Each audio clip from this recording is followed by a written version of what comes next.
연골연화증 또는 슬기대퇴 동통 증후군은 부상, 근육 약화, 과부하 또는 외상으로 인해 나타날 수 있는 통증이다. 그리고 영문 이름인 러너즈에 있는 달리기와 점프를 많이 하는 운동선수들이 공통적인 문제라는 의미로 만들어지게 되었다. 연골연화증의 가장 흔한 증상은 무릎 앞쪽의 가벼운 통증이다. 또한 달리기 하거나 계단을 오르내리거나 또는 장시간 앉아있을 때 증가한다. 무릎을 꿇거나 쪼그리고 앉을 때도 악화할 수 있다. 가벼운 문제일 수도 있지만 정확한 진단을 받으려면 의사나 물리치료사를 찾아가는 게 가장 좋다.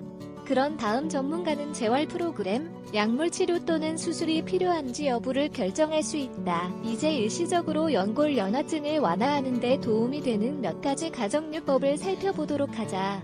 하지만 이는 첫 번째 옵션이 아니므로 증상이 가벼운 경우에만 사용해야 한다. 그렇다면 아래에서 좀 더 자세히 알아보자. 연골연화증을 치료하는 가정요법 오픈 액세스 스포츠 의학 저널, 오픈 액세스 저널 오브 스포츠 메디슨의 정보에 따르면 연골연화증의 경우 원인이 다양하므로 각 경우가 다를 수 있다고 한다. 그래서 가정요법을 시도하기 전에 먼저 반드시 의사와 상의해야 한다. 신체 검사, 엑스-레이, CT스캔 또는 MRI 스캔을 통해 통증의 원인을 파악할 수 있다. 일단 원인을 알게 되면 의사는 휴식, 물리치료 세션, 진통제 보조기를 권하거나 아니면 비수술적인 옵션이 없으면 수술을 권할 수도 있다. 이제 연골연화증에 대해 좀 더 알게 되었으니 질병이 있다면 시도해볼 수 있는 가정요법을 살펴보도록 하자. 의학적 치료를 받으면서 휴식하고 또 과도한 노력이 필요한 활동을 피하는 게 중요하다. 아이스팩 연골연화증을 완화하는 첫 번째 단계 중 하나는 염증을 줄이는 것이다. 따라서 이때 아이스팩을 하는 게 유용할 수 있다. 얼음 조각을 천으로 감싸서 찜질하거나 아니면 시중에 나와 있는 아이스팩으로 찜질을 하면 된다. 스포츠 물리치료, 피지컬 세러피인 스포트의 체계적인 리뷰에서 제안한 바와 같이 냉찜질 요법은 무릎 부종 감소에 긍정적인 효과가 있다.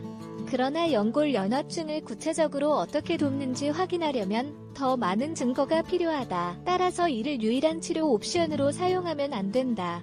연구에 따르면 잘못 찜질할 경우 문제가 발생할 수 있으므로 주의해서 사용하는 게 중요하다고 한다. 예를 들어 얼음을 너무 오래 두면 피부가 화상을 입거나 신경 손상이 생길 수 있다. 그러므로 얼음 주머니를 바를 때마다 반드시 천이나 특수 가방에 싸서 사용해야 한다. 또한 짧은 시간만 사용해야 하며 반응이 좋지 않으면 그 즉시 사용을 중단해야 한다. 생강뿌리 전통의학에서 생강뿌리는 여러 가지 문제를 치유하기 위해 사용되었다. 실제로 현재의 문헌은 그 속성을 많이 뒷받침해주고 있기도 하다. 체력과 상태 조절 연구 저널, 더 저널 오브 스트렝크스 앤드 컨디셔닝 리서치에 발표된 리뷰에 따르면 생강뿌리의 항염증 및 통증 완화 특성이 운동선수의 통증을 진정시키는 데 유용하다고 한다. 사실 그 효과는 비스테로이드성 항염증제, 엔세이드와 유사하지만 부작용은 없다. 우리는 천연 추출물을 통해 이러한 특성을 얻을 수 있는데 연고를 국소적으로 사용하거나 아니면 생강차를 마실 수도 있다.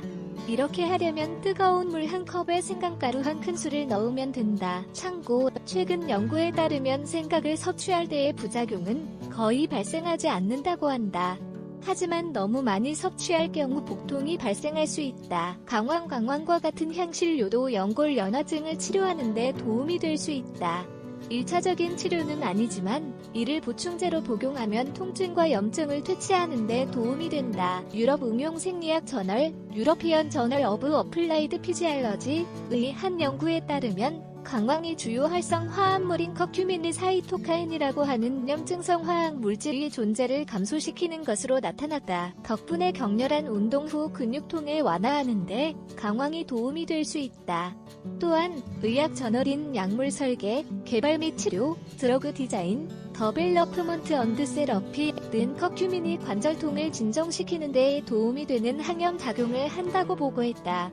따라서 강황은 신체 기능과 삶의 질을 향상할 수 있다. 수프, 스무디 및 기타 조리법에 강황을 소량 추가해도 좋고 아니면 캡슐로 복용할 수도 있다. 단, 임신 중이거나 아플 때는 의사와 상담하고 복용하는 게 좋다. 복용에도 안전한 것으로 강조하지만 일부 사람들에게는 적합하지 않을 수도 있다. 연골연화증을 완화하는 기타 조치 의사와 상의하고 또 우리가 언급한 치료법을 활용하는 것 외에도 연골연화증을 치료할 수 있는 다른 방법들이 있다.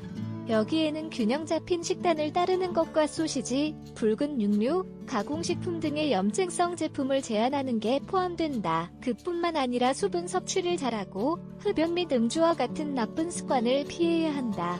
처음에는 쉬는 게 좋지만 나중에는 적당한 신체 활동을 시작해야 한다. 이 활동을 안전하게 수행하려면 물리치료사와 상담하고 권장사항을 따르는 게 가장 좋다. 그리고 문제의 징후가 있으면 가능한 한 빨리 의사를 만나야 한다.